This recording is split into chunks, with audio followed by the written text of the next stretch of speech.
మీరు చెప్పేది చెప్తున్నది నిజమే సార్. నేను మిమ్మల్ని కోరుకునేది, మిమ్మల్ని పథకాల పేరు మీద మిమ్మల్ని మెత్తని వ్యక్తులుగా చేయడానికి నాకు ఇష్టం లేదు. నాకు నిజమే కదా సార్, పథకాల వల్ల ఎవరి ఫ్యామిలీ నిలబడదు. పథకాలు మీరు నడిచే వరకే. మీరు ఒకసారి మీ స్వయం శక్తి మీద మీకు నడిచారా, ఎవరి అవసరం రాదు, రాకూడదు కూడా. అలాంటిది మీరు గుర్తుపెట్టుకుని, నేను దేహి అంటే బాగుంటుందా మీకు? నేను అవసరం ఒకసారి అడుగుతేమో, కానీ రోజు దేహి దేహి అంటే ఒకరోజు ఇస్తారు, 2 సంవత్సరాలు ఇస్తారు, 3 సంవత్సరాలు ఇవ్వకపోతే ఏం చేస్తాం మనం? చిన్న వివరణ సార్, ప్రజలకు చెప్పండి సార్.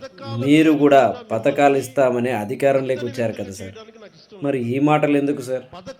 సార్ నిజం చెప్పాలంటే పథకాల వల్ల ఎవరి ఫ్యామిలీలు బాగుపడవు సార్, కానీ ప్రజలు వినరు సార్. ఫ్రీ పథకాల కోసమే ఎగబడుతూ ఉంటారు. మీరు కూడా అదే చేశారు సార్.